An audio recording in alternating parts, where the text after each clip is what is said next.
Hello दोस्तों, मैं निशा कुमारी आप सभी का सवेरा कहानी में स्वागत करती हूँ। यदि आप सभी को मेरी कहानी पसंद आती है तो प्लीज़ वीडियो को लाइक करें, शेयर करें और कमेंट करें। और मेरे चैनल पर नए हो तो चैनल को सब्सक्राइब करना बिल्कुल ना भूलें। चलिए हम अपनी कहानी की तरफ बढ़ते हैं। मैं अमेरिका से इंडिया 1 महीने पहले ही आई थी। यहाँ पर मुझे कुछ काम था और अपनी एक फ्रेंड की शादी भी अटेंड करनी थी। मेरी फ्रेंड नताशा, जिससे मेरी दोस्ती फेसबुक पर हुई थी, हमारी सोच और विचार काफ़ी मिलते थे। हमारी दोस्ती बेस्ट फ्रेंड में बदल गई। आज मैं पहली बार उससे सामने से मिलने वाली थी। यह सोचकर मैं बहुत एक्साइटेड थी। इंडिया में मैं उसके ही घर पर रुकने वाली भी थी, इसलिए खुश भी बहुत ज़्यादा थी। एयरपोर्ट पर उसने अपनी गाड़ी भेज दिया था। मैं एयरपोर्ट से निकलकर इंडिया की खूबसूरती को निहारते हुए उसके घर पहुंची।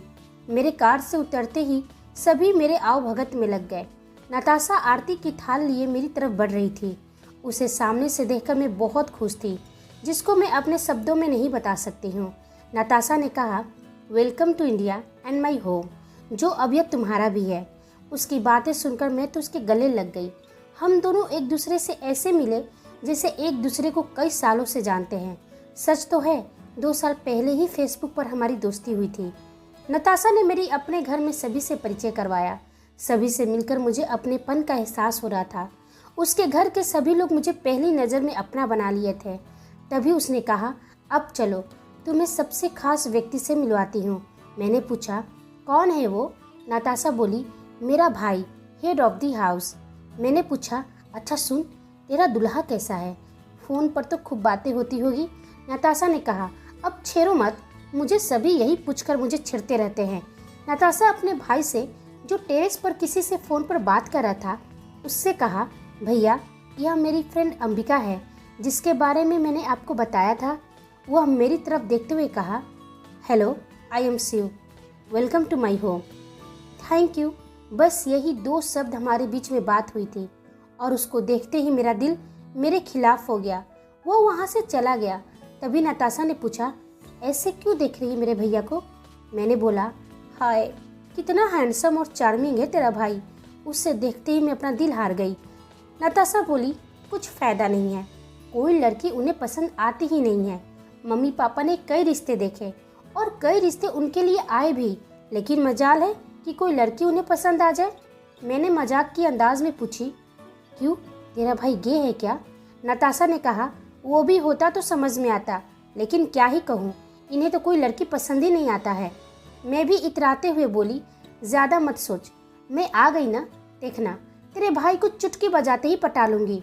मेरा ही इंतज़ार कर रहा होगा भाई तेरा, इसलिए आज तक इसे कोई लड़की पसंद नहीं आई होगी। नताशा हंसते हुए बोली, सच? यार ऐसा हो गया तो तू मेरी भाभी और मैं तेरी ननद बन जाऊँगी। उस दिन के बाद मैं हर कोशिश करती शिव के पास जाने की, और उस काम में मेरा साथ खूब नताशा देती। घर में शिव कम ही रहता, जब देखो ज़्यादा समय अपने ऑफिस में ही रहता था। मैं जितना उसके करीब जाती वह उतना ही मुझसे दूर भागता। एक दिन नताशा ने कहा, अंबिका आज मैं, मम्मी और पापा शॉपिंग के लिए जा रहे हैं, आने में रात हो जाएगी, शाम को भैया आएंगे तो क्या? अरे बेवकूफ़, अकेले का फ़ायदा उठाना, अपने दिल की बात उन्हें समझाने की कोशिश करना।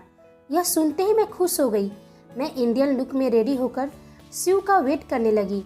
मैं आईने में खुद को देखते हुए अपनी बलाएं ले रही थी और कह रही थी, आज शिव को तो मेरी तरफ देखना ही पड़ेगा। इतनी खूबसूरत लड़की से कोई कब तक दूर रह सकता है? तभी बेल बजती है। आ गया शिव। मैं दौड़कर डोर खोलती हूँ। उसने एक नज़र मेरी तरफ देखा और अपनी नज़रें हटाकर सीधे अपने कमरे में चला गया। मैं भी कहाँ हार मानने वाली थी।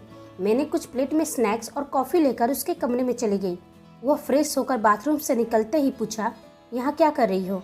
उसके सवाल से तो मैं थोड़ी घबरा गई, लेकिन मैंने कहा, सोचा शाम की कॉफ़ी तुम्हारे साथ पी लूँ, इसलिए कॉफ़ी लेकर आई हूँ। शिव मेरे से नज़रें फेरते हुए कहा, मेरी कॉफ़ी रखकर तुम जा सकती हो। मुझे यह सुनते ही गुस्सा आ गया। मैंने पूछा, तुम मेरे साथ इतनी बेरुखी से बात क्यों करते हो शिव? ऐसा क्या किया मैंने कि तुम मुझसे सीधी मुँह बात भी नहीं करते हो? मैं तुम्हारे साथ कुछ क्वालिटी टाइम स्पेंड करना चाहती हूँ और तुम हो कि? तभी शिव ने कहा, क्यों स्पेंड करना है तुम्हें क्वालिटी टाइम? मैंने कभी ऐसा कहा तुमसे? तुम्हारी इस तरह की हरकतें देखकर मेरी नज़रों में तुम्हारी वैल्यूज़ गिर रही है। देखो यहाँ जिस मकसद से आई हो उसी पर फोकस करो, मुझ पर नहीं। यह सुनकर मेरी आंखों से आंसू की धारा बहने लगी और वह वहाँ से चुपचाप चला गया। तब तक नताशा घर वापस आ गई थी। वो सीधे मेरे पास आई और पूछी, क्या हुआ? तुमने मेरे भाई का ध्यान अपनी तरफ आकर्षित किया या नहीं? अरे तुम उदास क्यों हो, कुछ तो बोलो। मैंने कहा, क्या बोलूं, कुछ बताने के लिए है ही नहीं। नताशा पूछी, क्या बोलने के लिए नहीं है? अरे जो काम करने के लिए यहाँ अकेले भाई के साथ मैंने छोड़ा था वह काम हुआ या नहीं? मैंने कहा, नहीं यार, तेरा भाई मेरी तरफ अपनी नज़र ही नहीं उठाता है और मालूम है क्या बोलता है, अपनी वैल्यूज मेरी नज़रों में मत गिराओ। नताशा, मैंने अपनी ज़िंदगी में कभी हार नहीं माना है, हमेशा कोशिशें करती रही, लेकिन आज खुद को हारा हुआ महसूस कर रही हूँ। इतनी कोशिश करने के बाद भी मैं असफल हो गई। क्या पॉसिबल है कि कोई लड़का मुझ जैसी ब्यूटीफुल लड़की को ना देखे? तेरा भाई नॉर्मल नहीं हो सकता है। जब मैं उसके कमरे में गई तो ऐसा लगा जैसे कि मुझ में कांटा लगा हो और बेवजह मुझ पर इतना गुस्सा करता है। क्या बिगाड़ा है मैंने? नताशा ने कहा, मैंने तो पहले ही तुमसे कहा था कि मेरा भाई तुम्हारी बातों में नहीं आएंगे, फिर तू इतना उदास क्यों है? तेरा प्यार सच्चा है तो एक ना एक दिन भाई को जरूर महसूस हो जाएगा। मैंने कहा, पता नहीं बाहर जो रूम है उसमें वो क्यों चला जाता है हर रोज रात को। उसका तो घर के अंदर रूम है ना, तो फिर वो बाहर क्यों जाता है? और एक मिनट नताशा, मैंने बहुत बार नोटिस किया है कि वो रूम बंद ही रहता है, लेकिन क्यों? नताशा ने कहा, वो रूम भाई का ही है। 2 साल पहले वो रूम उन्होंने खुद के लिए बनवाया था, लेकिन उस रूम में उनके सिवा कोई दूसरा नहीं जाता है। लेकिन क्यों? क्या है ऐसा उस रूम में? नताशा बोली, नहीं मालूम है। उस रूम में हम में से आज तक कोई नहीं गया है, यहाँ तक मम्मी पापा भी नहीं जाते हैं और हम भाई से पूछते भी नहीं हैं, क्योंकि वो उनका प्रोफेशनल रूम है, हमें जाने की कभी ज़रूरत ही नहीं पड़ी। मैंने भी कहा, नहीं नताशा, मगर मुझे उस रूम में जाना है, देखना है ऐसा क्या है उस रूम में जहाँ अपने घर वाले भी नहीं जा सकते हैं। नताशा बोली, नहीं बाबा, मैं ये नहीं कर सकती हूँ। यदि भाई को पता चला तो उनके गुस्से से कोई नहीं बच पाएगा। यह सोचना भी गलत है। उस रूम में जब अपनों को ही जाने की इजाज़त नहीं है तो तुम कैसे जा सकती हो? मैंने कहा, नताशा देख, उस रूम में ऐसा कुछ तो है जो तेरा भाई तुम सबसे छुपा रहा है, वरना आज के दौर में बिना कोई किसी के कैसे रह सकता है? तुम्हारा भाई किसी की तरफ ना देखता है और ना ही उसे कोई लड़की पसंद आती है। आखिर ऐसा क्यों? तुम नहीं चाहती कि तुम्हारे भाई के बारे में सच पता चले, उनका भी घर बसे? देखो नताशा, मुझे ज़िंदगी में हमेशा गिल्ट रहेगा कि मुझ में ऐसी कौन सी कमी थी जिसकी वजह से शिव ने मुझे कभी प्यार किया ही नहीं। नताशा मेरी बातों से कन्विंस हो रही थी। उसने कहा, लेकिन उस रूम में जाएंगे कैसे? मैंने पूछा, कोई तो रास्ता होगा। उसने कहा, देखो, भाई से तो चाबी ले नहीं सकते हैं, लेकिन हाँ, उस रूम के बैक साइड में एक विंडो है। अगर हम कोशिश करेंगे तो उस विंडो के थ्रू अंदर देख सकते हैं, पर रूम के अंदर नहीं जा सकते हैं। मैंने कहा, इतना भी काफ़ी है। इसलिए जब शिव अपने ऑफिस चला गया तो हम उस रूम के बैक साइड में जाकर उस रूम की खिड़की को खोलने की कोशिश करते रहे। क्योंकि विंडो काफ़ी स्ट्रॉन्ग था, इसलिए खोलना थोड़ा मुश्किल हो रहा था, लेकिन मेरे मन के इरादों से ज़्यादा मजबूत नहीं थी। इसलिए हमारी बहुत कोशिश करने के बाद उस विंडो को हमने खोल लिया। कमरे में अंधेरा था। मैंने कहा, नताशा, अपने अपने मोबाइल का फ्लैशलाइट ऑन करते हैं और कमरे के अंदर देखने की कोशिश करते हैं। हम दोनों ने अपने मोबाइल का फ्लैशलाइट ऑन किया और कमरे के अंदर जो देखा उसे देखकर हम दोनों हैरान हो गए। अरे, यह तो पेंटिंग्स है। और नताशा देख, यह पेंटिंग्स तो मेरी है। देखो, इस पेंटिंग में मेरी ही तस्वीर है।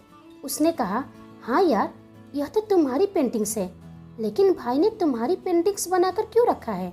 क्या भाई तुम्हें पहले से ही जानते हैं? मैंने कहा, नहीं बाबा, हो सकता है कि उसने मुझे फेसबुक पर देखा हो या तुमसे बात करते हुए मेरी फ़ोटो देखी हो, तभी से मेरी पेंटिंग्स बना रहा हो। नताशा ने पूछा, तो फिर वो तुमसे इतना दूर क्यों रहते हैं? मैंने कहा, वह सब छोड़, कितनी अच्छी बात है ना कि वो मुझे पहले से ही पसंद करता है, तभी तो मेरी पेंटिंग्स बनाता है। अब मैं उसे प्रपोज करूँगी, उसे अपने दिल की बात बताऊँगी। लेकिन तुमने तो कोशिश की थी ना, भाई ने तुम्हें डांट कर भगा दिया। वो सब तो मुझे नहीं पता कि वह यह सब क्यों कर रहा है। हो सकता है कि तेरा भाई नखरे दिखा रहा हो ताकि मैं उसे प्रपोज करूं। नताशा ने पूछा, तुम प्रपोज करोगी? प्रपोज तो भाई को करना चाहिए। मैंने कहा, अरे बाबा, जरूरी है कि हमेशा लड़के ही प्रपोज करें? लड़की प्रपोज नहीं कर सकती है क्या? मुझे कितनी खुशी मिली है नताशा, मैं तुम्हें बता भी नहीं सकती हूँ। वह मुझे पसंद करता है, मुझसे प्यार करता है, यही मेरे लिए काफ़ी है। इसलिए मैं उसे प्रपोज करके उसे सरप्राइज़ दूंगी। उसके दिल की बात जो उसके लबों तक नहीं आ सकी, अब मैं लेकर आऊँगी। यह जानते ही नताशा और मैं खुशी से झूम उठे। नताशा ने अपने माँ पापा को सारी बात बता दिया। उसके माँ पापा ने कहा, सच अंबिका, शिव तुम्हें पसंद करता है? चलो बेटा। यह सुनकर हमें बहुत खुशी हुई कि शिव को फाइनली कोई लड़की पसंद आई और तुम हमारे घर की बहू बनो, यह हमारे लिए बहुत बड़ी बात है। मैंने कहा, आंटी, मैं बहुत लकी हूँ जो इस घर की बहू बनूंगी और शिव की पत्नी। इसलिए मैंने शिव को प्रपोज करने के लिए एक प्लान बनाया है, बस आप लोगों का साथ चाहिए। उन लोगों ने कहा, हमारा आशीर्वाद और साथ दोनों तुम्हारे साथ है।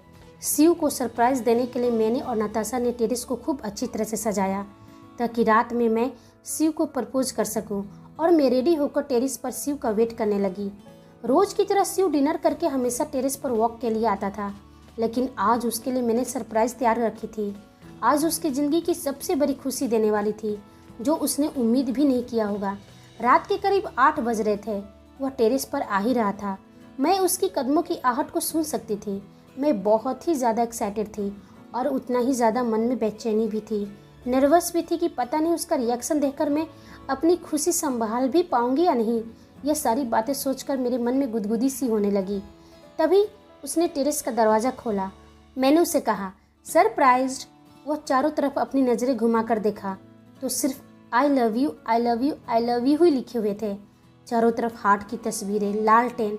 मैंने इतनी खूबसूरती से टेरेस को सजाया था जैसे कि मैंने अपनी पूरी ज़िंदगी की मेहनत सिर्फ टेरेस को सजाने में ही लगा दिया हो। उसने मुझसे पूछा, यह सब क्या है अंबिका? मैंने कहा, वही जो बात तुम्हें मुझसे कहनी चाहिए आज मैं तुमसे कहती हूँ, सारी दुनिया के सामने कहती हूँ। I love you Shiv, I love you so much. मैं तुम्हें दुनिया में सबसे ज़्यादा प्यार करती हूँ। वह यह बात सुनकर खुश नहीं हुआ। मैंने पूछा, क्या हुआ शिव, तुम्हें अच्छा नहीं लगा? यही तो तुम चाहते थे कि मैं तुम्हें प्रपोज करूं, तो देखो ना, मैंने कर दिया। प्लीज़ बताओ ना, तुम्हें कैसा लगा? मैंने देखा कि उसकी आंखें गुस्से से लाल हो गई है। वो मेरी तरफ गुस्से से देख रहा था और उसने सारी चीज़ों को तोड़ते हुए बोला, यह सब क्या बकवास है? तुम्हें किसने कहा कि मैं तुमसे प्यार करता हूँ? उसकी आवाज़ सुनकर नीचे से नताशा और उसके मम्मी पापा ऊपर आ गए। उसके पापा पूछे, क्या हो गया शिव, यह कैसे बात कर रहे हो? क्या तुम्हें हमने यही संस्कार दिए हैं? एक लड़की से इस तरह से बात करते हो? उसने अपनी माँ से कहा, माँ, इससे कहो कि अभी इसी वक्त मेरी नज़रों के सामने से चली जाए, वरना मुझसे बुरा कोई नहीं होगा। किसने कहा कि मैं इससे विवाह करना चाहता हूँ या इससे प्यार करता हूँ? लेकिन मैं उसकी ये सारी बातें सुनकर शौक में थी। मैं वहाँ से हिल भी नहीं पा रही थी। मैं सोच भी नहीं पा रही थी कि मैंने क्या एक्सपेक्ट किया था और शिव ने मुझे क्या समझ लिया। शिव ने देखा कि मैं वहाँ से नहीं जा रही हूँ तो उसने खुद नीचे जाने का फैसला कर लिया। मगर मैं आज चुप नहीं होने वाली थी। आज मुझे मेरे अपने सारे सवालों का जवाब चाहिए था। इसलिए मैंने उसके पीछे जाते हुए बोली, रुको शिव, आज तुम्हें मेरी बातों का जवाब देना ही पड़ेगा। आज मैं भी जानना चाहती हूँ कि आखिर क्यों? जब तुम्हें मुझसे प्यार नहीं है तो कोई बात नहीं, तुम्हें मुझसे विवाह नहीं करना है मत करो, लेकिन तुम मेरी पेंटिंग्स अपने रूम में क्यों बना के रखे हो? किस अधिकार से तुमने मेरी पेंटिंग बनाई है? यह सब सुनते उसका गुस्सा और भी बढ़ गया। उसने कहा, क्या तुम मेरे रूम में गई थी? तुमने मेरी रूम में जाकर मेरी पेंटिंग्स देखी? तुम्हें वहाँ जाने की हिम्मत कैसे हुई? उसने फिर अपनी बहन नताशा की तरफ देखा। नताशा, क्या तुमने इसे मेरे रूम में लेकर गई थी? इसे मेरे रूम के बारे में किसने बताया? नताशा सुनकर डर गई, बोली, भैया वो। तभी मैंने कहा, रुको शिव, नताशा को डराने की ज़रूरत नहीं है। इसमें नताशा की कोई गलती नहीं है। जो किया है मैंने किया है और अब मुझे इस बात का पछतावा नहीं है, क्योंकि तुम्हें हम सबको बताना होगा कि आखिर तुम्हें मुझसे प्यार नहीं है तो तुम्हें मेरी पेंटिंग्स बनाने का अधिकार किसने दिया? मैंने तो नहीं दिया था, उसके पापा बोले। यह सब क्या सुन रहा हूँ शिव, इसके सवालों का जवाब दो। आखिर तुम अंबिका का पेंटिंग्स क्यों बनाते हो? उसकी तस्वीर तुम्हारे कमरे में क्या कर रही है? मैं किसी के सवालों का जवाब देना जरूरी नहीं समझता हूँ। तभी उसकी माँ उसे एक थप्पड़ लगाते हुए बोलती है, बस बहुत हुआ शिव, तुम्हारी यह नादानी बर्दाश्त करते करते मैं भी थक गई हूँ। तुम्हें आज बताना होगा कि ऐसी कौन सी बात है जिसकी वजह से तुम सभी से दूर रहते हो। अंबिका के किए हुए सवालों का जवाब क्यों नहीं दे रहे हो? जब तुम्हें इस लड़की से कोई प्यार नहीं है, कोई रिश्ता नहीं रखना था, तो इसकी पेंटिंग बनाने का अधिकार तुम्हें किसने दिया है? इसके पेरेंट्स कुछ दिनों में आने वाले हैं। सोचा था कि तुम्हारा विवाह धूमधाम से करूंगी, लेकिन आज तुमने मुझे निराश कर दिया। मुझे तुम्हें अपना बेटा कहने में भी शर्म आ रही है। यदि तुम्हें मुझसे थोड़ा भी प्यार है तो तुम्हें मेरी कसम है, आज तुम्हें बताना ही होगा कि अंबिका से दूर रहने का क्या कारण है। शिव ने अपनी आंखें बंद कर ली। उसकी आंखों से आंसू गिर रहे थे। उसे इस तरह से देखकर मुझे काफ़ी पीड़ा हो रही थी। मुझे अपने आप पर गुस्सा भी आ रहा था कि क्या मैं इतनी स्वार्थी बन गई हूँ कि जिससे प्यार करती हूँ उसे अपनी वजह से दर्द दे रही हूँ।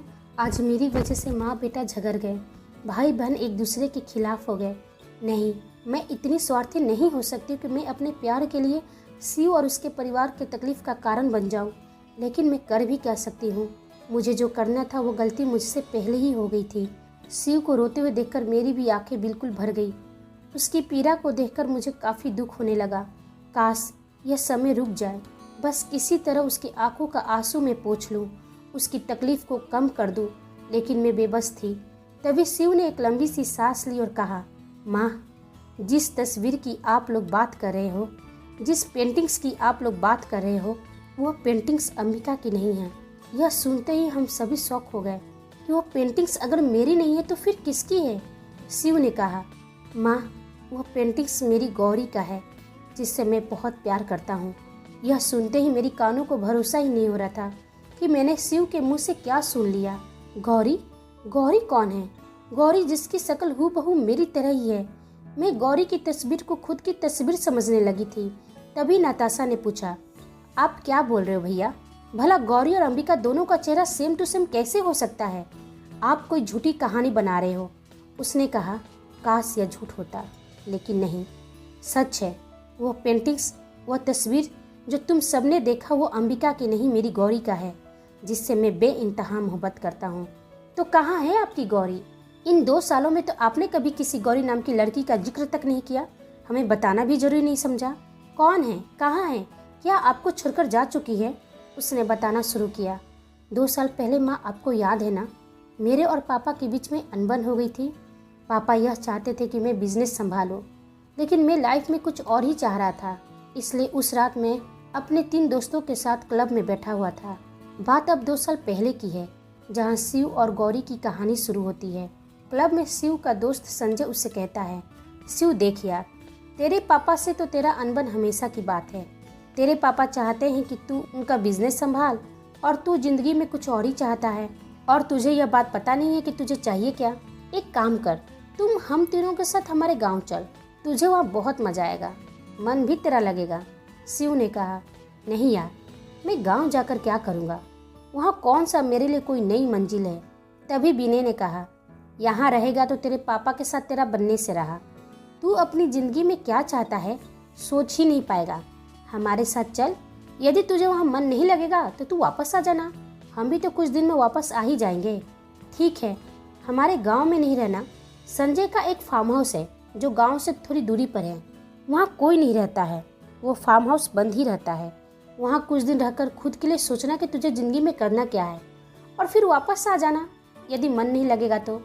शिव ने कहा, नहीं यार देख, नहीं नहीं करते रह जाएगा और ज़िंदगी में कुछ नहीं कर पाएगा। हम तेरे दोस्त थे, इसलिए सोचा कि तेरा भला कर देते हैं, लेकिन जब तुझे हमारी बात पर भरोसा ही नहीं है तो हम तुम्हें क्या ही बोले। शिव ने कहा, ठीक है, तुम तीनों इतना बोल रहे हो तो मैं चलने के लिए रेडी हूँ, लेकिन घर में किसी को तो बताना ही पड़ेगा कि मैं कहाँ जा रहा हूँ। तभी शिव ने अपनी माँ को कॉल किया और उसने बताया कि अपने दोस्तों के साथ उनके गांव कुछ दिनों के रहने के लिए जा रहा है। माँ ने उसे बहुत समझाया, पर वह कहा कि वो जल्दी वापस लौट कर आ जाएगा। शिव अपने तीनों दोस्तों के साथ गाड़ी में बैठकर उनके गांव के लिए अगली सुबह निकल गया। तभी संजय कहता है, हम तीनों फार्म हाउस नहीं आने वाले हैं, क्योंकि फार्म हाउस गाँव से थोड़ी दूरी पर है, हमारा आना जाना उतना पॉसिबल नहीं हो पाएगा, इसलिए हम दिन में तुझसे मिलने आया करेंगे, फिर वहाँ से तुझे पिकअप करके गांव घुमा दिया करेंगे और आसपास के इलाके भी घुमा दिया करेंगे। तब तक तू अकेले खुद को समय दे और सोच कि तुझे ज़िंदगी में क्या करना है। अपने तीनों दोस्त संजय, विनय और रोहित के साथ उनके गांव पहुंचता है। संजय उस गांव के बड़े मुखिया का बेटा था, काफ़ी नाम था उसका उस गांव में। उनके पहुंचने में रात हो जाती है। संजय की फैमिली शिव से कहती है, बेटा हमारे साथ खाना खा लो, आज रात यहीं रुक जाओ, कल सुबह निकल जाना। तभी शिव को बहुत ही अनकंफर्टेबल महसूस होती है। वो संजय से कहता है, नहीं संजय, मैं आज रात ही तुम्हारे फार्म हाउस पर रुकूंगा। बस खाना खाकर हम निकल जाते हैं, इतनी भी रात नहीं हुई है, तुम लोग मुझे वहाँ छोड़कर वापस लौट आना। संजय अपने पिता के पास जाकर बोलता है, पापा आप फार्म हाउस की चाबी मुझे दे दीजिए, मैं शिव को पहुँचा कर आता हूँ। उसके पापा बोलते हैं, तुम्हें पता है ना उस फार्म हाउस पर 2 साल से कोई नहीं गया है और तुम क्यों उसे लेकर आए हो? वहाँ अकेले रहना ठीक नहीं है, वह जगह खतरनाक है, रास्ते में जानते हो। तभी संजय बोला, पापा आप इतना मत सोचो, जमाना बदल गया है, अब कुछ नहीं होगा, आप चाबी दे दो, शिव को वहीं रहना है। ठीक है, बस शिव जाएगा, तू उस फार्म हाउस से दूर रहेगा, तू वादा कर कि तू वहाँ नहीं जाएगा। पापा मैं बस फार्म हाउस को दिखाकर मैं वापस आ जाऊँगा। चारों खाना खाकर निकल जाते हैं गाड़ी में बैठकर।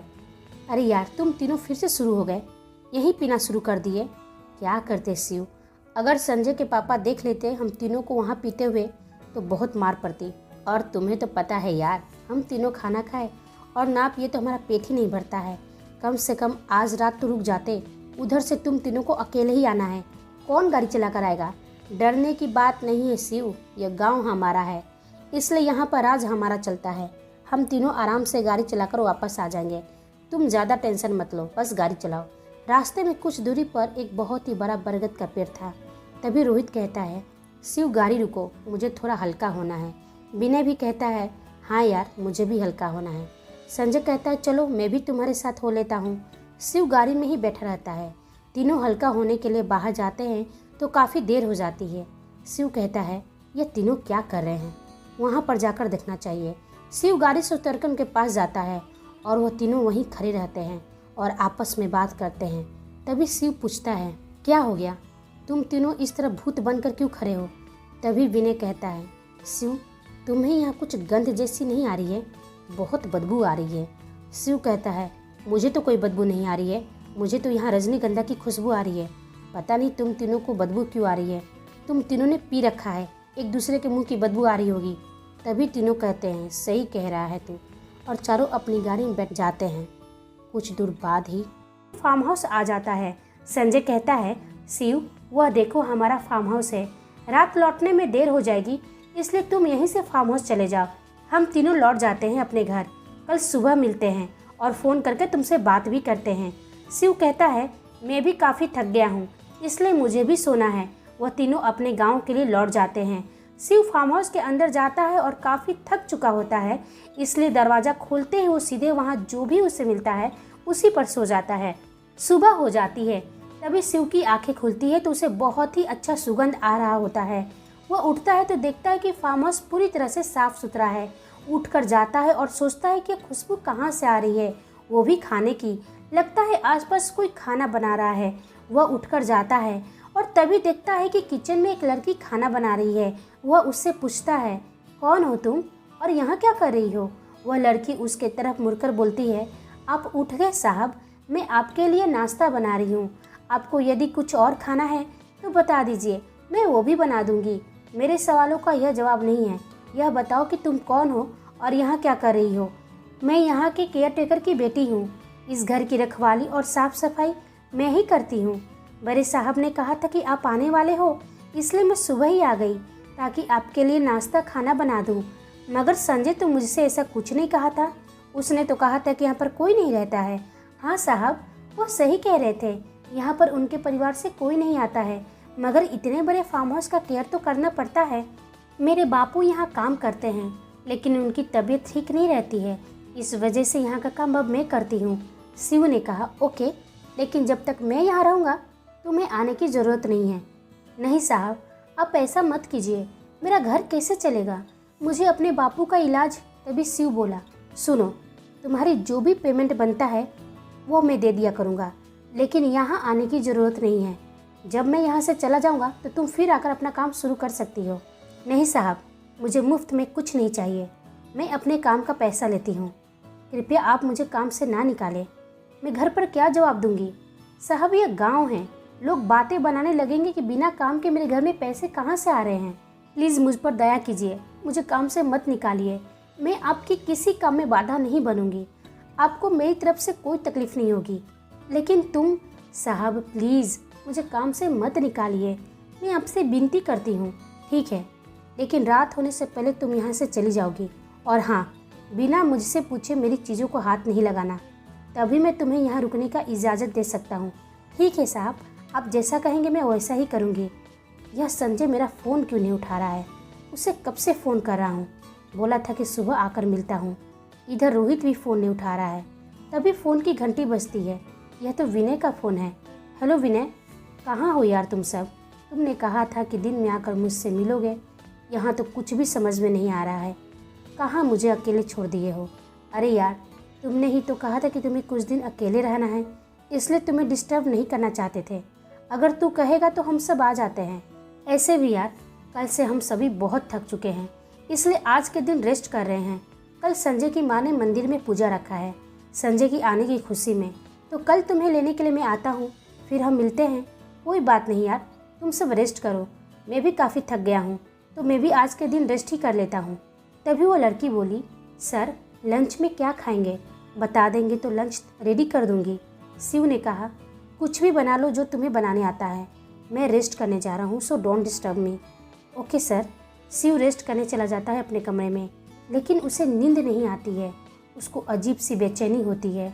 वह उठकर बैठ जाता है और सोचता है कि मैं इतना बेचैन क्यों हूँ, मुझे किसी काम में मन क्यों नहीं लग रहा है। तभी शिव अपनी मम्मी को कॉल करता है। उसकी मम्मी फ़ोन उठाती है तो पूछती है कि तुम कहाँ हो? शिव बताता है कि मैं जहाँ भी हूँ मैं ठीक हूँ, बस आप अपना ख्याल रखिएगा। फ़ोन काटने के बाद भी वो बेचैन ही रहता है। तभी उसे मधुर संगीत की स्वर सुनाई देती है। वो सोचता है कि इतना मधुर आवाज़ में कौन गाना गा रहा है।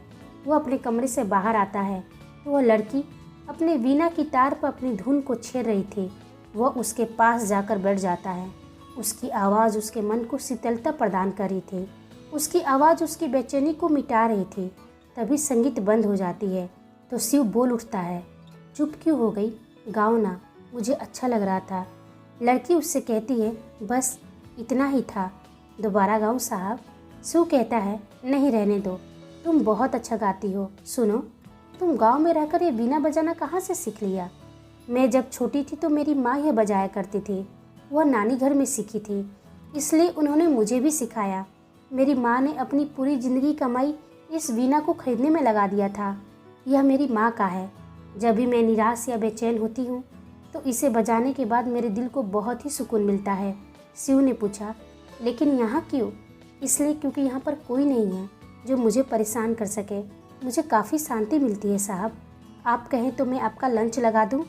तुम परफेक्ट हो, खाना अच्छा बनाती हो, गाना अच्छा गाती हो, और क्या क्या गुण है तुम में। कुछ खास नहीं साहब, बस इतना ही। लेकिन आप इतने सारे सवाल मुझसे क्यों पूछ रहे हैं? मुझे उसकी बातें सुनकर शर्म आ जाती है। मैं अपना सिर झुका लेता हूँ। वो भी मुझे देखकर मन ही मन मुस्कुराने लगती है। उसकी मुस्कान इतनी मनमोहक है, मन करता है कि बस उसे ही देखते रहूं। तभी वो कहती है, साहब खाना लगा दूं? मैं अपने ख्यालों से बाहर आया और पूछा, तुमने खा लिया? आपके बाद खा लूँगी, मेरे साथ कर लो लंच। ऐसे भी मुझे अकेले खाना खाने की आदत नहीं है। घर पर था तो फैमिली के साथ ही करता था। उसने हम दोनों के लिए खाना लगाया और हमारे बीच में बातचीत का दौर शुरू हो गई। अच्छा यह बताओ, तुम्हारे घर में और कौन कौन है? शिव ने पूछा। मैं और बापू, बस 2 लोग। और तुम्हारी माँ? माँ तो बचपन में ही गुजर गई साहब। यह सुनकर मुझे बहुत दुख हुआ। चलो, मुझे नींद आ रही है, मैं सोने जा रहा हूँ, तुम भी आराम कर लेना। उसने हाँ में सिर हिलाया। फ़ोन का रिंग बजता है। तभी मैं देखता हूँ कि शाम के 7 बज चुके हैं और संजय का कॉल आ रहा है। हेलो संजय। शिव, सॉरी यार, थोड़ा बिजी था। सुन, कल सुबह 10 बजे तक रेडी रहना, विनय आएगा तुझे लेने। मंदिर में माँ ने मेरे लिए हवन रखा है। हाँ, रोहित ने बताया था। तो चल फिर कल मिलते हैं। मैं रूम से बाहर आता हूँ। वो जा चुकी थी। बहुत अकेला महसूस कर रहा था।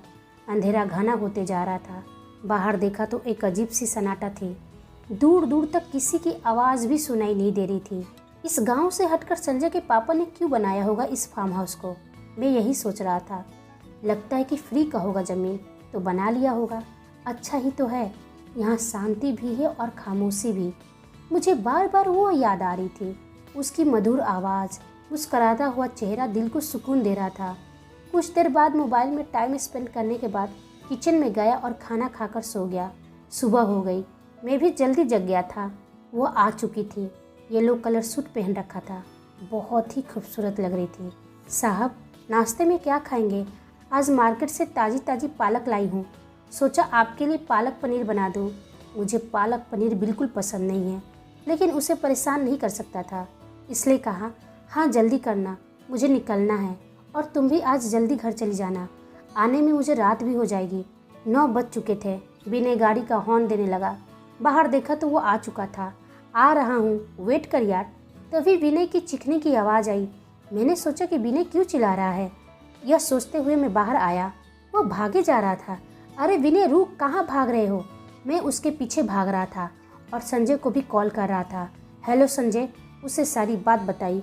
संजय रोहित भी इधर के लिए निकलते हैं। इतनी देर में विनय मेरी आंखों के सामने से ओझल हो गया था। शिव, कहाँ है विनय? अरे मैं खुद ढूंढ रहा हूँ। तभी फिर चीखने की आवाज़ आई।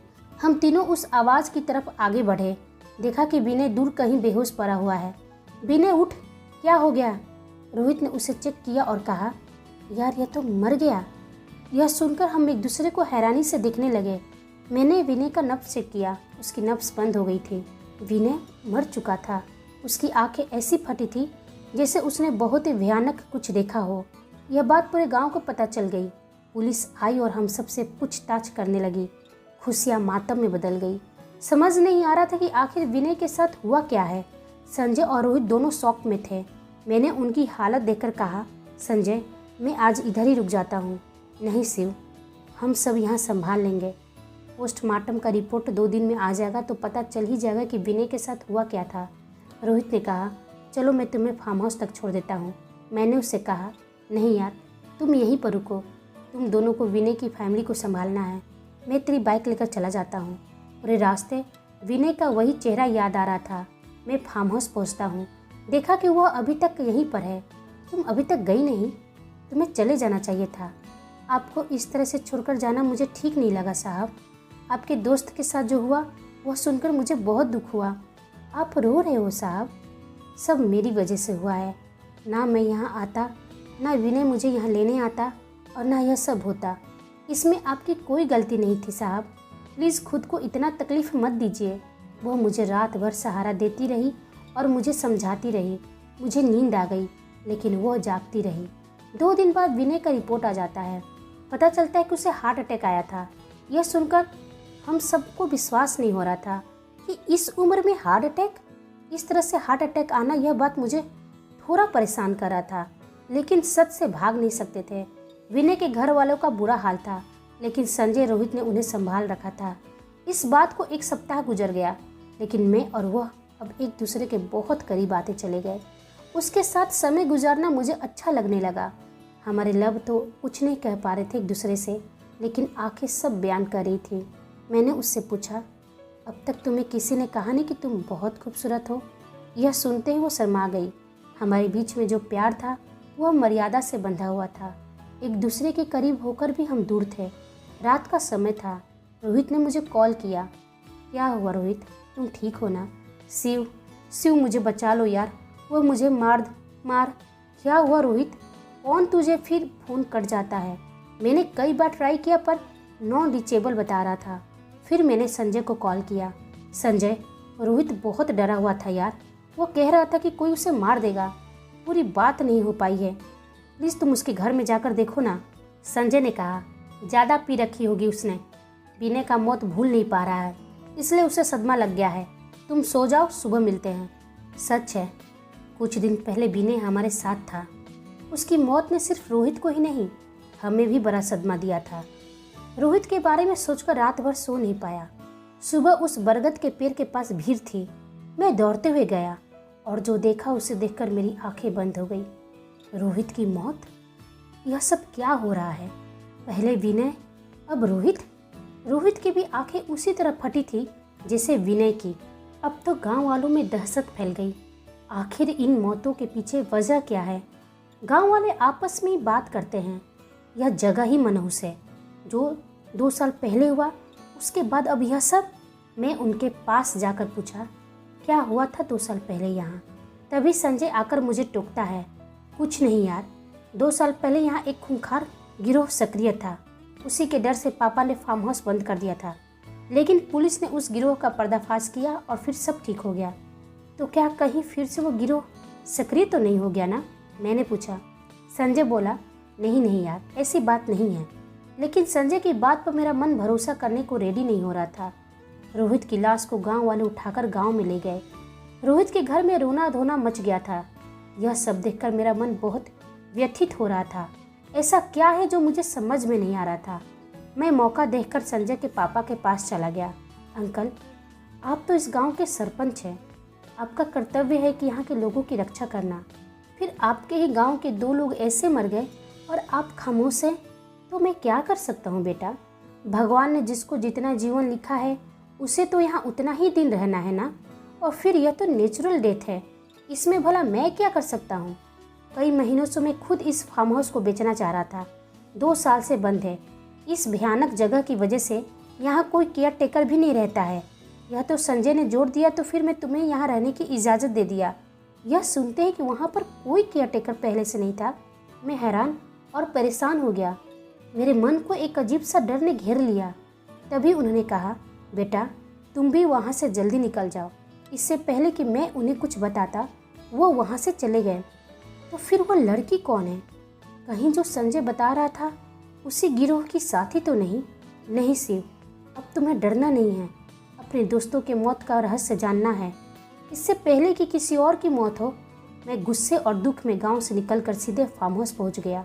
वह लड़की बोली, साहब क्या हुआ आपको? आप ठीक तो है? कुछ हुआ है क्या? कौन हो तुम? मैंने तेज़ आवाज़ में उससे पूछा। कहाँ है तुम्हारे और साथी जिनके लिए तुम यह काम करती हो? क्यों मारा मेरे दोस्तों को? मुझे क्यों छोड़ रखा है अभी तक? क्या प्लान है तुम्हारे? बोलो, चुप क्यों हो? वो मेरी बातें चुपचाप सुन रही थी। मेरी आंखें भर आई थी। तुम्हें पता है कि मैं तुमसे प्यार करने लगा था? पागल हो गया था तुम्हारे लिए। तुम कौन हो, क्या हो, बिना सोचे समझे तुम पर दिल हार गया। तुमने एक बार भी नहीं सोचा कि जिन्हें तुमने और तुम्हारे साथी ने मार डाले वो मेरे दोस्त थे। बताओ, खामोश क्यों हो? और अब किसकी बारी है? नज़रें मत झुकाओ, मुझसे बात करो तुम। उसने अपनी नज़रें मेरी तरफ उठाकर देखा। उसकी आंखें लाल हो चुकी थी। आंखें पूरी तरह से आंसुओं से भर गई थी। गालों पर झरने की तरह वह आंसू बह रहे थे। उसे इस तरह से देखकर मुझे गुस्से के साथ साथ पीड़ा भी हो रही थी। मैंने अपनी नज़रें उसके चेहरे से हटाते हुए पूछा, तुम्हारी खामोशी तो यह साबित कर दिया कि तुम इन मौत के कारण को जानती हो। अब बताओ भी, क्यों मारा उन्हें? उन्हें तो मरना ही था साहब। उसकी आवाज़ भारी हो गई थी। एक अजीब सा दर्द था उसकी आवाज़ में। आप जानना चाहते हैं कि मैंने उन्हें क्यों मारा? उसके लिए आपको 2 साल पहले जाना पड़ेगा। इस गांव में एक गौरी नाम की लड़की थी। गौरी दिखने में पूरे गांव में सबसे सुंदर और भगवान शिव की परम भक्त थी। गौरी जब 10 साल की थी तभी उसकी माँ गुजर गई थी। बाप था जो हमेशा नशे में चूर रहता। जैसे तैसे उसने गौरी को पाला था, लेकिन उस गौरी पर एक गिद्ध की नज़र पड़ गई। वह गौरी को पाना चाहता था, लेकिन गौरी उसकी हरकतों को जानती थी। उस गिद्ध ने ना जाने अपने प्यार के झांसे में इस गांव की कितनी लड़कियों की जिंदगी बर्बाद कर दिया था। गौरी उस गिद्ध की हर चाल को समझती थी। उस गिद्ध ने कई बार गौरी को अपने प्यार में फंसाने की कोशिश किया, पर गौरी हमेशा सावधान रहती। जब गिद्ध ने देखा कि गौरी उसके प्यार में नहीं फंस रही है, तो उसने एक योजना बनाई कि वह गौरी से शादी करेगा, फिर उसका भक्षण करेगा। इसलिए उसने अपने पिता को गौरी के बाप के पास अपनी शादी का प्रस्ताव लेकर भेजा। लेकिन गौरी ने साफ साफ इनकार कर दिया कि वह ऐसे इंसान से शादी नहीं करना चाहती है जिसने कई लड़कियों की ज़िंदगी तबाह किया हो। वो ज़िंदगी भर कुंवारी रहना पसंद करेगी, पर ऐसे राक्षस से शादी नहीं करेगी। गिद्ध के पिता ने जब ये सुना तो उन्हें सुनकर बहुत दुख पहुंचा।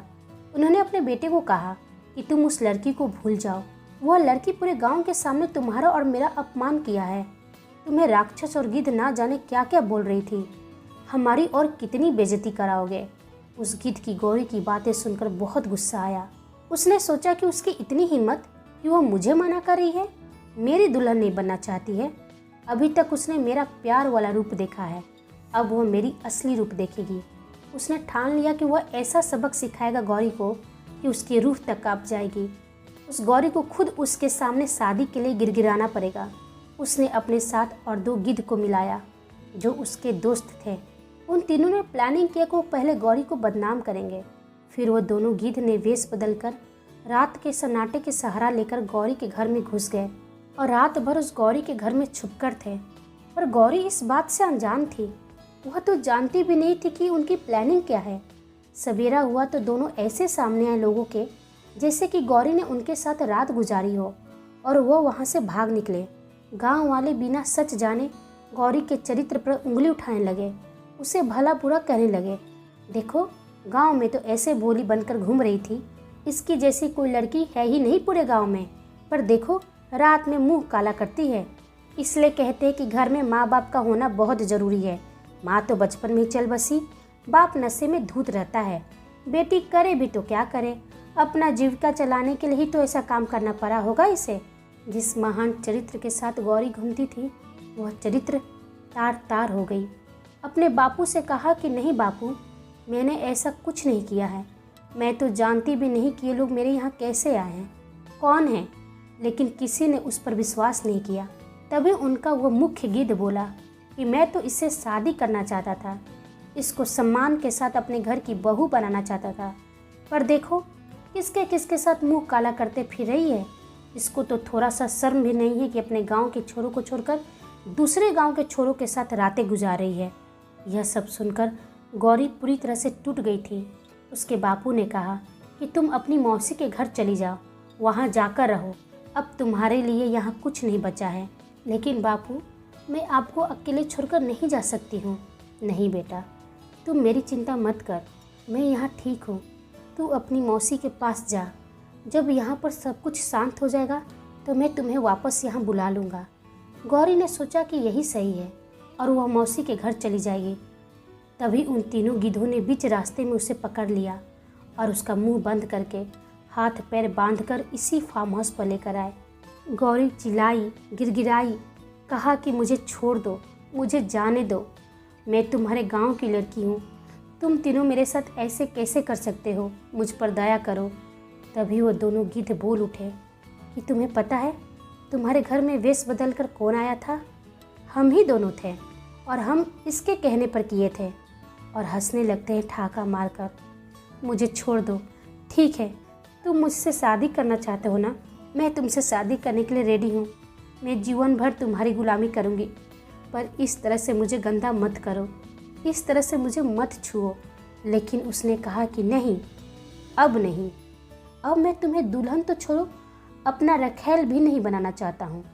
अब तुम पर मेरा नहीं, हम तीनों का हक है, क्योंकि इसी लालच में ये दोनों ने मेरा साथ दिया है और अब हम मिल बांट कर तुम्हें खाएंगे। रात भर वो गौरी को नोचते रहे। गौरी की आंखों से आंसू बहती रही और जुबान खामोश हो गई। जब उनका मन भर गया तो उन्होंने गौरी को बेहोशी की हालत में छोड़कर वहाँ से चले गए। वे सोचे कि जब तक गौरी को होश आएगा तब तक वो गौरी को पूरे गांव में बदनाम कर चुके होंगे। गौरी को जब होश आया तो वहाँ कोई नहीं था। उसकी हालत बहुत बुरी थी। उसका सब कुछ लुट गया था, मान सम्मान इज्जत सब कुछ मिट गया था। वह यह सोच रही थी कि बेटी एक जन्म लेती है तो उसका बाप रक्षा करता है, उसका भाई रक्षा करता है, शादी के बाद पति रक्षा करता है। लेकिन मैं तो उस भगवान पर भरोसा किया था, अपने शिव पर भरोसा किया था, लेकिन भगवान नहीं आया मेरी रक्षा करने के लिए।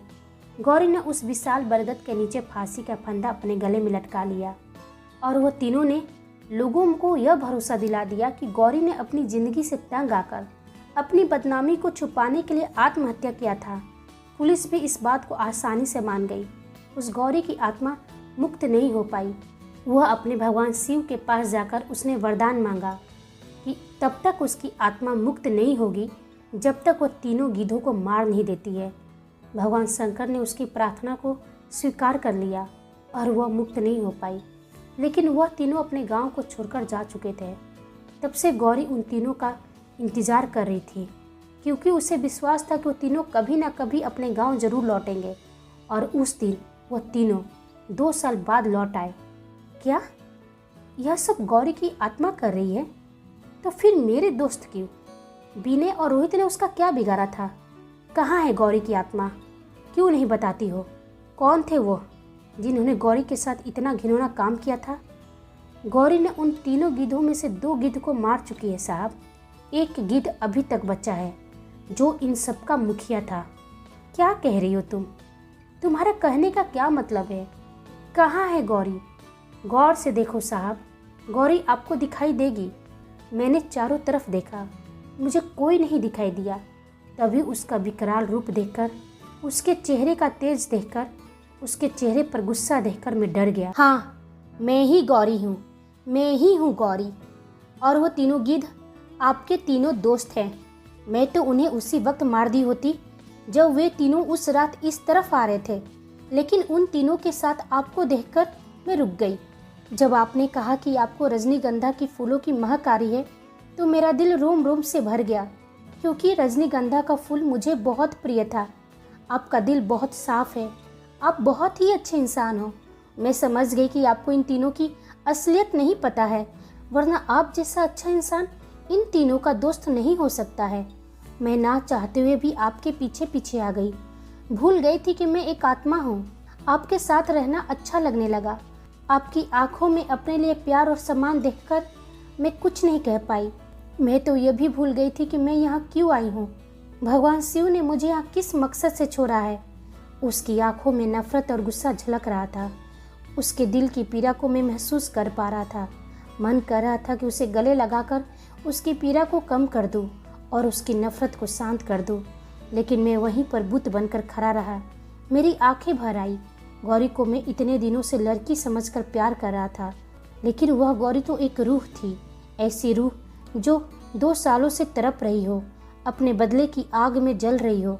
मैंने कहा, क्या संजय ने तुम्हारे साथ ऐसा घिनौना काम किया है?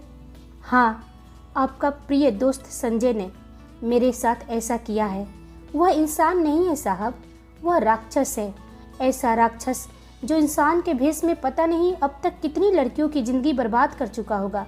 मैं भोली भाली मासूम सी, मुझे तो पता भी नहीं था कि मेरा गुनाह क्या था, गलती क्या थी, जिसकी मुझे इतनी बड़ी सजा उन तीनों ने दिया।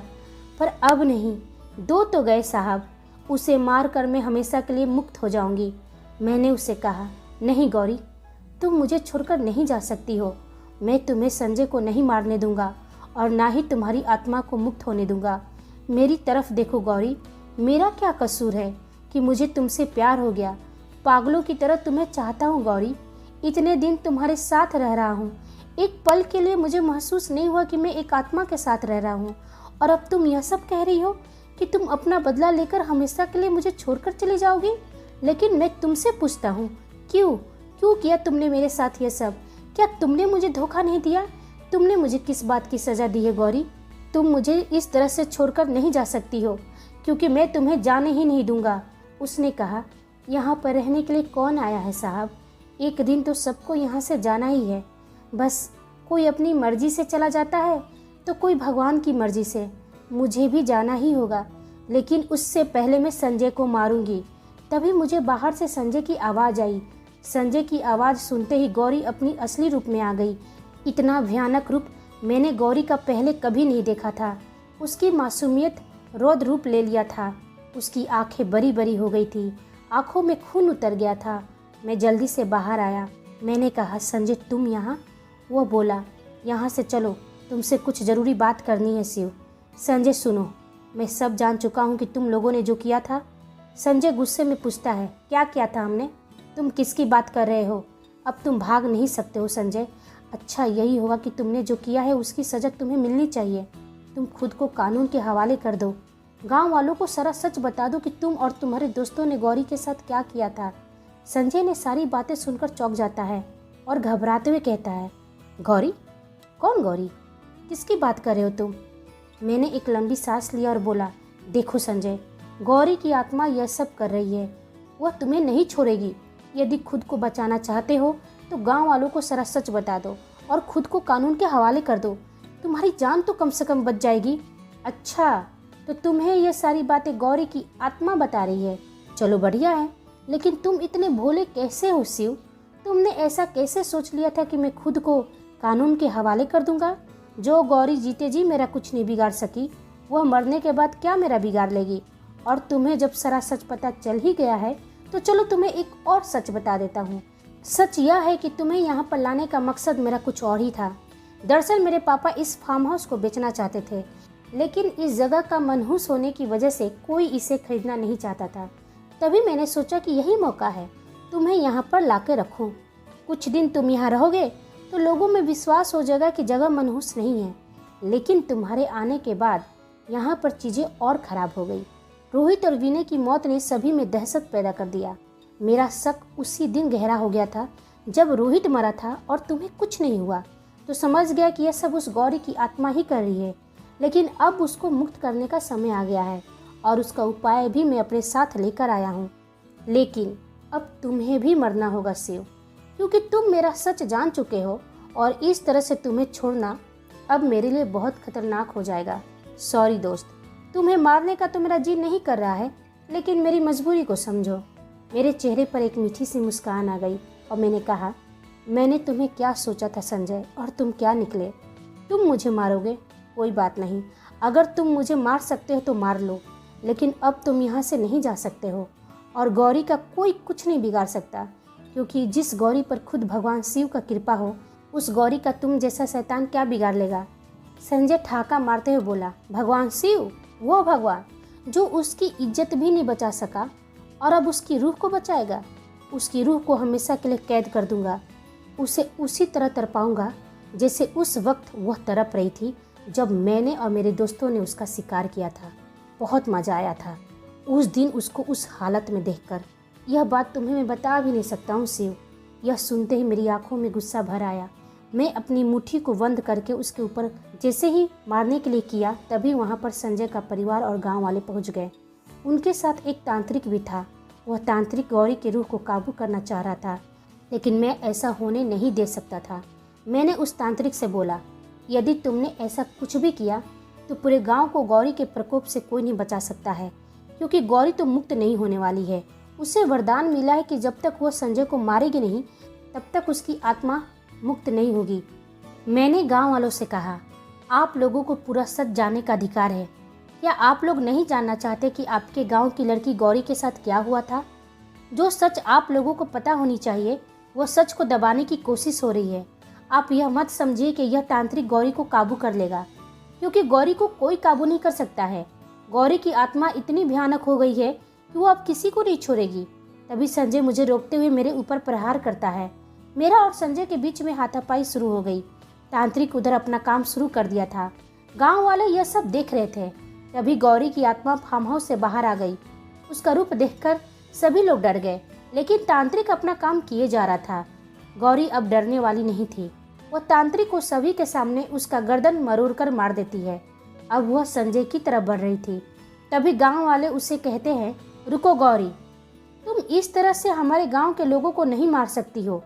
इस गांव की होकर तुम अपने गांव के लोगों को मार रही हो। गौरी उनकी तरफ देखते हुए बोलती है, अच्छा, आज तुम लोगों को अपने गांव वाला याद आ गया। मैं भी तो इसी गांव की थी।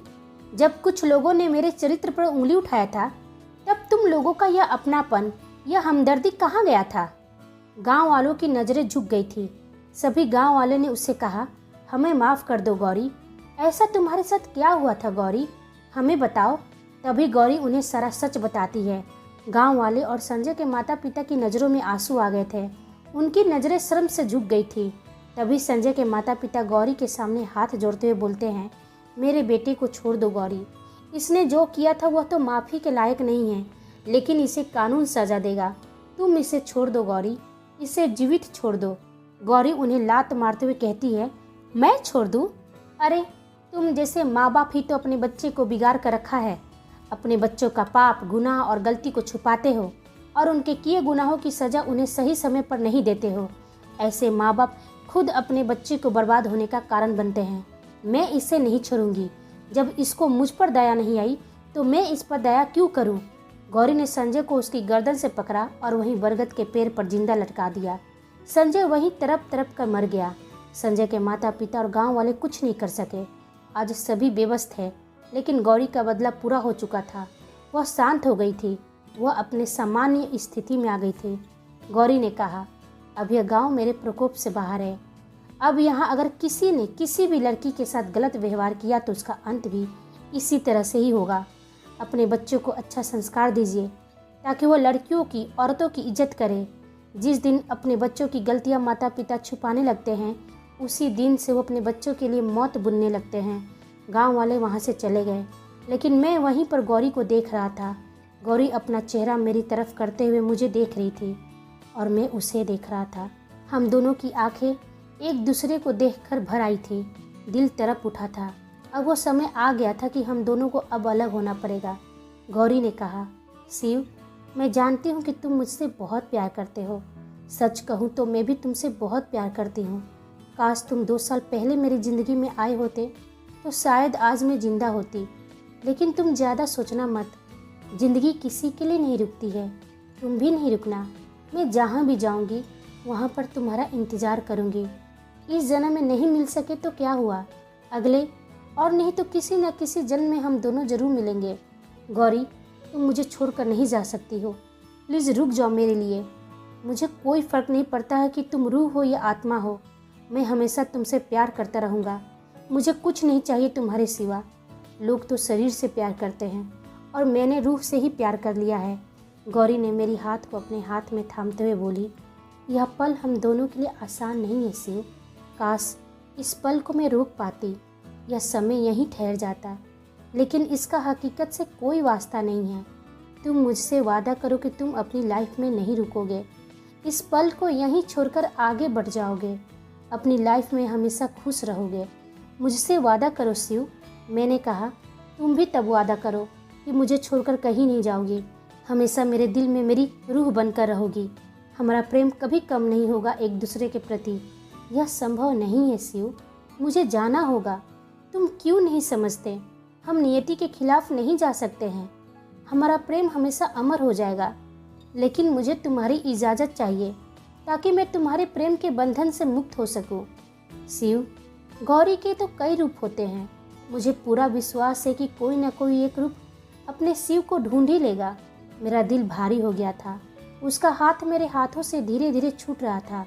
उसकी आंखें मुझसे जुदा होने पर दुख से झलक रही थी, लेकिन मैं इतना बेबस खुद को कभी महसूस नहीं किया था जो उस समय कर रहा था। धीरे धीरे मेरी आंखों से वो ओझल हो गई और आज का समय है माँ, मैं गौरी को कभी भूल ही नहीं पाऊंगा। गौरी मेरी रूह है जो मेरे मरने के बाद ही मुझसे मुक्त होगी। हम सभी सुनकर इमोशनल हो गए। नाताशा मेरी तरफ देख रही थी। शिव के मम्मी पापा को अभी तक इस बात पर यकीन नहीं हो रहा था कि यह सब सच भी हो सकता है। मैं अपने कमरे में चली आई। रात काफ़ी हो चुकी थी। तभी नाताशा मेरे कमरे में आई और बोली, तुम ठीक हो ना अंबिका? हाँ मैं ठीक हूँ, जाओ तुम सो जाओ, मुझे भी नींद आ रही है। लेकिन तेरी आंखें तो कुछ और ही बोल रही है। मुझसे मेरा इमोशन कंट्रोल नहीं हो रहा था। मैं नाताशा के गले लगकर फुट फुट कर रोने लगी। यह सब क्यों हो रहा है नाताशा? जब भगवान ने चेहरा गौरी जैसा दिया तो दिल भी उसी का दे देता ताकि शिव मुझसे प्यार कर ले। मैं किसी को कैसे समझाऊं कि मेरा प्यार सच्चा है? मैं अपने दिल की तकलीफ को कैसे शांत करूं? नाताशा पूरी रात मेरे पास रुकी रही। सुबह हो गई। शिव पूरे घर में मुझे दिखाई नहीं दिया। मैं अब शिव से दूर ही रहने लगी। उसकी तकलीफ की वजह और नहीं बनना चाहती थी। घर का माहौल अचानक ही बदल गया था। नाताशा की मम्मी बोली, देखो अंबिका को, बेचारी कितनी जिंदा दिल लड़की है जो खुद के अंदर की तूफान से लड़ रही है। काश हम कुछ कर पाते उसके लिए। नाताशा के पापा ने कहा, हम क्या कर सकते हैं? शिव से तो अब इस बारे में बात भी करने से मन कतराता है। इन दोनों को अब खुद ही एक दूसरे का सामना करना पड़ेगा। शादी की घड़ी नज़दीक आ गई। घर में लोगों की आवाजाही शुरू हो गई। पूरा घर शादी के फंक्शन के लिए सज रहा था, लेकिन मेरा मन रो रहा था। मेरी आंखें शिव को ढूंढती, लेकिन दिमाग कहता, नहीं अंबिका, खुद को स्ट्रांग बना, ऐसे खुद को बिखरने ना दे। चेहरे पर झूठी मुस्कान के साथ अपने दिल में दर्द लिए नाताशा की शादी को एंजॉय करने लगी। नाताशा के रिलेटिव्स मेरे से बात करते और कहते, अरे तुम तो नाताशा की यूएसए वाली फ्रेंड हो ना? देखो इंडिया में अपने लिए कोई लड़का ढूंढो और यहीं सेटल हो जाओ। कोई अपने बेटे से तो कोई अपने भतीजे से। बाप रे, यहाँ की आंटियों की बस चले तो मेरा शादी तुम्हारे साथ ही कर दे नाताशा। बचकर आना पड़ा वहाँ से। अरे वाह, तेरी मेहंदी तो कितनी खूबसूरत लग रही है नाताशा। हाँ, मेरे प्यार का नाम का है। तो मेहंदी पर प्यार का रंग चढ़ेगा ही। नताशा बोली, सभी के हाथों में कहाँ चढ़ता है प्यार का रंग, मैंने कहा। नताशा ने बात को पलटते हुए कहा, अंबिका, किचन से मेरे लिए कुछ खाने के लिए लाओ ना, बहुत भूख लगी है। क्यों, तुमने अभी तक कुछ खाया नहीं? मैं किचन की तरफ जाने लगी तभी मेरे कदम अचानक से ठहर गए। इतने दिनों बाद शिव को किचन में देख रही थी। वो पानी पी रहा था। मेरी हिम्मत नहीं हुई आगे बढ़ने की। वापस के लिए मुड़ी तभी उसकी नज़र मेरी नज़र से टकरा गई। मैंने अपना इमोशन को छुपाया और जाने लगी, और वो भी मुझे देखकर इधर उधर देखते हुए वहाँ से चला गया। उसके इस हरकत से मुझे बहुत गुस्सा भी आया, लेकिन मैं वहाँ से खाना लेकर नताशा के कमरे में चली गई। नताशा, देखो मैं तेरे लिए खाना लाई हूँ, आ मैं तुझे अपने हाथों से खिला देती हूँ। वहाँ पर नताशा मुझे नहीं दिखती है। यह नताशा कहाँ चली गई? अभी तो यहीं थी। मैं अपने कमरे में चली गई। अरे तू यहाँ पर? मैं तुझे कब से ढूंढ रही हूँ, तेरे लिए खाना लेकर आई थी। क्या बात है नताशा, तुम मुझे इस तरह से क्यों देख रही है? वह मुझे मेरी लगेज की तरफ इशारा करते हुए पूछी। यह सब क्या है अंबिका? तूने अपने सारे कपड़े पैक क्यों कर लिए? यह भी कोई सवाल हुआ नताशा? इसमें पूछने वाली क्या बात है? तेरी विदाई के बाद मैं भी यहाँ से चली जाऊँगी। तू वापस अमेरिका जा रही है? नताशा ने पूछा। हाँ, तू अमेरिका नहीं जाऊँगी तो फिर कहाँ जाऊँगी? लेकिन तूने तो कहा था कि तुम इंडिया में सेटल हो जाएगी, फिर अमेरिका वापस जाने की क्या ज़रूरत है अंबिका? मैंने जब कहा था तब समय अलग था, लेकिन अब नहीं। नताशा, मेरे लिए अब इंडिया में बचा ही क्या है? मैं यहाँ रहूँगी तो मुझे सिर्फ तकलीफ ही मिलेगा। पर तेरे मम्मी पापा तो इंडिया वापस आ रहे हैं ना? मैंने उन्हें मना कर दिया है। मुझे तो लगता है कि तू मेरे भाई से प्यार करती ही नहीं है। मैंने पूछा, तू ऐसे मुझे सवालिया नज़र से क्यों देख रही है? मैं सही बोल रही हूँ अंबिका, क्योंकि यदि तू प्यार करती ना तो उनसे जाकर सवाल करती, उनसे पूछती कि तुम में ऐसी कौन सी कमी है जिससे तुमसे दूर भाग रहे हैं, लेकिन तुम चुपचाप यहाँ से लौट जाना चाहती हो। मैं भी थोड़ा गुस्सा दिखाते हुए बोली, तो तू क्या चाहती है? तेरे भाई से जाकर लड़ूं, भीख मांगूं, अपने प्यार के लिए गिड़गिड़ाऊं? नताशा ने कहा, नहीं, मैं यह नहीं चाहती हूँ, लेकिन मैं यह जरूर चाहती हूँ कि एक मौका तो खुद को दे, एक मौका अपने और भाई के रिश्ते को दे। भाई आज तक गौरी को नहीं भूल पाए, और तू बस 1 महीना में ही डिसाइड कर ली कि भाई तुझसे प्यार करने लगे? यह क्या पॉसिबल है? देख, प्यार में बहुत तपस्या करना पड़ता है। सच्चा प्यार किसी को आसानी से नहीं मिलता है। मुझे देख ले, मुझे रवि से शादी करने के लिए पता नहीं कितने महीने लग गए अपने पेरेंट्स को मनाने के लिए, क्योंकि हमारा कास्ट अलग था। फिर भी हम जब तक उन्हें मनाए नहीं तब तक हम अपने कदम पीछे नहीं किए। लेकिन तू बस 1 महीने में ही हिम्मत हार गई। उन्होंने गौरी से प्यार किया है, उसके साथ समय गुजारे हैं। देख, माता सती के मरने के बाद महादेव ने किसी की तरफ नज़र उठाकर नहीं देखा। पागल पागल फिरा करते थे, माता सती को ढूंढा करते थे, मगर माता पार्वती ने अपनी तपस्या से, अपने प्रेम से उन्हें विवश कर दिया, और फाइनली महादेव को माता पार्वती से शादी करना ही पड़ा। और तू इतनी जल्दी हार मान जाएगी? मुझे यह नहीं पता था। सोच ले अंबिका, फिर जिंदगी तुझे मौका नहीं देगी। नताशा यह बोलकर चली गई, लेकिन मैं उसकी बातें सुनकर कुछ भी डिसाइड नहीं कर पा रही थी कि मैं क्या करूं, कैसे शिव को बताऊं कि मैं उससे कितना प्यार करती हूं। लेकिन मैंने एक गहरी सांस लिया और अपने मन को शांत किया और शिव से बात करने के लिए निकल पड़ी। चारों तरफ देखा पर शिव कहीं नहीं दिखा। मैं समझ गई कि वो कहाँ होगा, वहीं जहाँ उसकी प्यार की तस्वीरें हैं, इसलिए मैं सीधे वहाँ चली गई। वो आंसू छुपाने की कोशिश कर रहा था। मैं उसे पीछे से आवाज़ देती हूँ, शिव। वो मेरी तरफ बिना देखे पूछता है, तुम कुछ काम है मुझसे? मैंने कहा, हाँ तुमसे काम है, तुमसे माफ़ी मांगने आई हूँ। उस दिन के लिए जो मैंने तुम्हारे साथ किया था, मुझे वो सब नहीं करना चाहिए था, वो भी बिना सच जाने। शिव ने कहा, कोई बात नहीं, जो होना था सो हो गया। मैं ये जानना चाहती हूँ शिव कि तुम मुझसे प्यार क्यों नहीं कर सकते हो? शिव ने कहा, यह कैसा सवाल कर रही हो? तुम्हें सारा सच पता है। सच मालूम है इसलिए पूछ रही हूँ। तुम गौरी को नहीं भूल सकते क्योंकि तुम गौरी से प्यार करते हो, और मैं अपने शिव को नहीं भूल सकती क्योंकि मैं अपने शिव से प्यार करती हूँ। शिव, तुम्हारे गौरी के प्रति प्यार देखकर मेरा प्यार और भी मजबूत और गहरा हो गया। मैं कभी तुम्हें भूल नहीं सकती हूँ। मेरा प्यार इतना कच्चा नहीं है शिव कि तुम्हारे इनकार करने से वो टूट जाए। शिव ने कहा, तुम्हें यदि यही सारी बातें करनी है तो तुम यहाँ से जा सकती हो। आज मुझे प्लीज़ बोलने दो क्योंकि इसके बाद मैं तुमसे कभी कुछ नहीं पूछूंगी। प्यार के तो कई रूप होते हैं शिव, हर रूप की अपनी अलग अलग परिभाषा होती है। बहन का प्यार, माँ का प्यार, पिता का प्यार, दोस्त का प्यार, प्रेमिका का प्यार, पत्नी का प्यार, बस इनके रूप बदल जाते हैं। मैं जानती हूँ कि तुम्हारे लिए आसान नहीं है गौरी को भूलना, लेकिन मेरे लिए भी आसान नहीं है यह सोचकर कि तुमसे दूर होकर मैं कैसे रह पाऊंगी।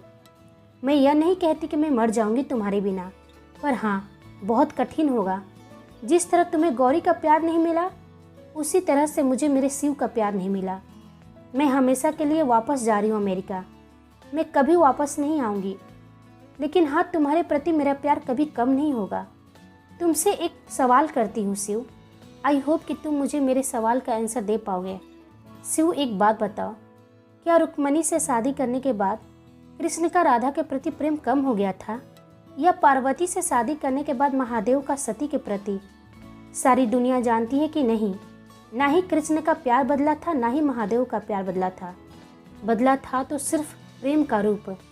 फिर तुम्हारा प्रेम गौरी के प्रति कैसे कम हो जाएगा? तुम मुझसे प्यार ना करो कोई बात नहीं, लेकिन अपनी ज़िंदगी में इस तरह से रुक जाना भी सही नहीं है।